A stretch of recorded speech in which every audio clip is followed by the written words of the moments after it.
పిఠాపురంలో ఉన్నటువంటి మరొక శక్తిపీఠం అంటే 2 శక్తిపీఠాలు ఉన్నాయని చెప్పినాం కదండి. శిష్టకర్ణాల వీధిలో ఉన్నటువంటి శక్తిపీఠమే మనకి ఇక్కడ బ్యాక్ సైడ్ కనిపిస్తున్నటువంటి శక్తిపీఠం. ఇక్కడ అమ్మవారు ఒక పెంకుటింట్లో ఉండడం మనం ఇక్కడ చూడవచ్చండి.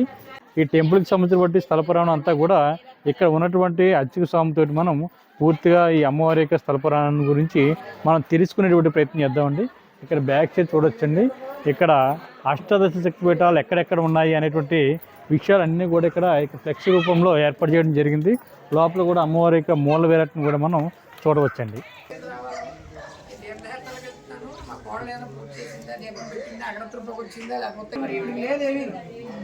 ఇది పురాతన ఆలయం అండి. అష్టాదశ శక్తి పీఠాలలో 10వ పీఠమైన పురుహూతిక అమ్మవారి మూల ఆలయం.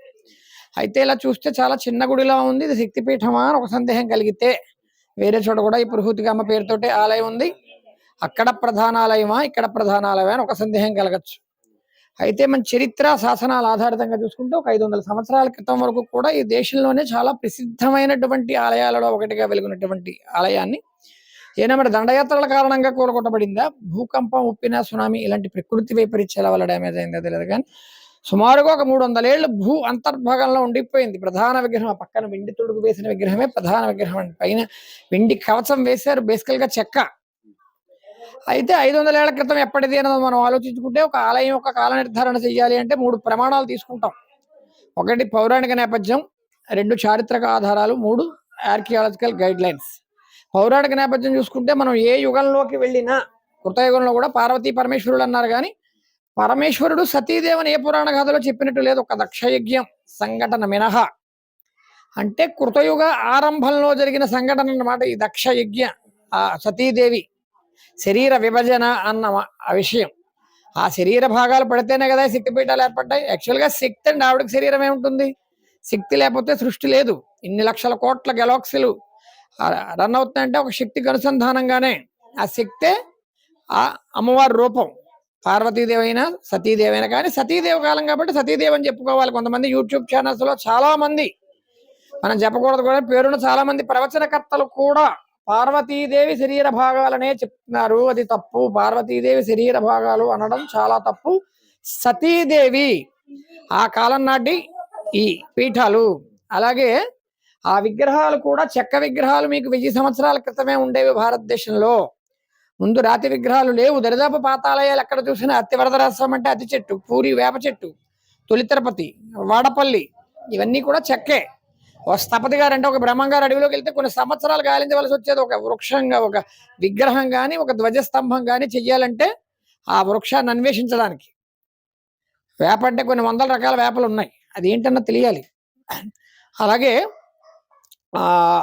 చారిత్రక ఆధారాలని చెప్పుకున్నాం. చారిత్రక ఆధారాల ప్రకారం చూసుకుంటే క్రీస్తు పూర్వం 8వ శతాబ్దిలో ఈ ఊరిని పిష్టపురము అన్నట్టు చరిత్ర ఉంది. పిష్టపురము అనడానికి కూడా పృష్ఠభాగము పడ్డ ప్రదేశం కాబట్టి ఆ పేరు వచ్చింది. అంటే దాదాపు 3000 సంవత్సరాల క్రితం నాటి నుంచి చరిత్ర ఉంది.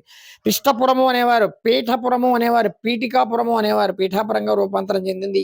ఏ పేరుతో పిలిచినప్పటికీ ఈ పేర్లన్నీ కూడా ఈ ఆలయాన్ని బేస్ చేసి వచ్చిన పేర్లే ఈ ఊరికి. అంటే చారిత్రక ఆధారాల ప్రకారం కూడా 1000 సంవత్సరాల క్రితం నాటి నుంచి చరిత్ర ఉంది.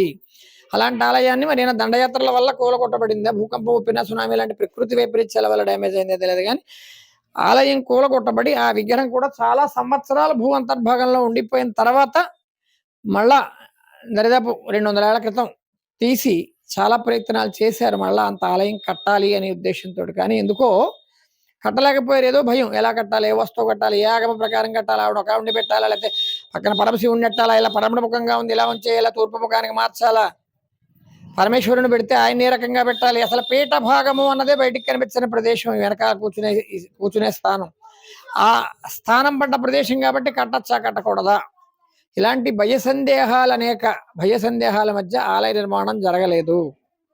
కాబట్టి వేరే చోట నిర్మాణం చేయడం జరిగింది. మీకు ఎక్కడ శక్తిపీఠాలలో చూసినా పరమేశ్వరుడు, అమ్మవారు దరిదాపు విడిగానే ఉంటారు.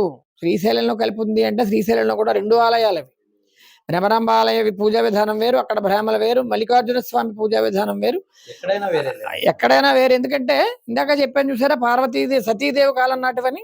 ఆయన మాట కాదని బయటికి వచ్చినందువల్ల ఆవిడలోనే పరమశివుడు ఉంటాడు, పక్కన ఉండడు. ఉజ్జయినిలో విడిగా ఉంటారు, కంచిలో విడిగా ఉంటారు, కాశీలో విడిగా ఉంటారు, మైసూర్లో విడిగా ఉంటారు. ఇక్కడ కూడా అలా ఉండేది.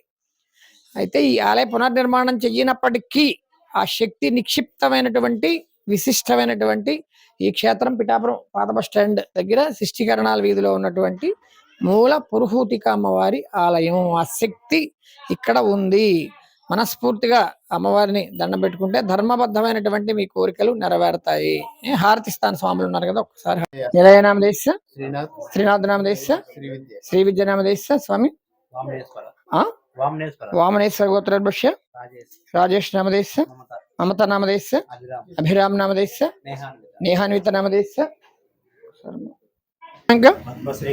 పద్మశ్రీ గోత్రభ్య మారుతి నామదేశ మాధవి నామదేశ హరీష్ నామదేశ రామయ్యమ నామదేశ కౌండిన్య గోత్రభ్య కూర్మారావు నామదేశ సునీత కుమారి కవిత నామదేశ దాన్వి నామదేశ వైశాఖ నామదేశ కమ్మ భువనేశ్వరి గోత్రభ్య ఆంజనేయుల నామదేశ అహోబులమ్మ నామదేశ రుక్మాంగధర నామదేశ లతా నామదేశ పవన్ కుమార్ నామదేశ లీలావతి నామదేశ అనిల్ కుమార్ నామదేశ ఐశ్వర్య నామదేశ హేమశ్రీ నామదేశ జీరవి నామదేశ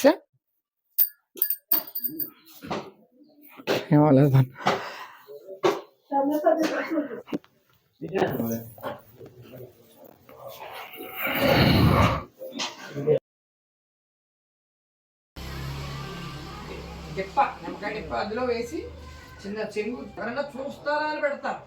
ఇప్పుడు ఎవరైనా చూస్తారని భయపడుతూ పెట్టింది. ఎంత తేడా బుట్ట మొదటి అయితే ఆ బుట్టలోంచి కొన్ని వేల దీపాల కింద కనిపించింది దీపం.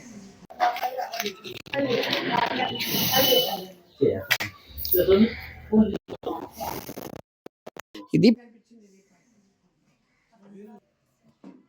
నలుగురు చూస్తారా, చేశారా? కార్తీక మాసం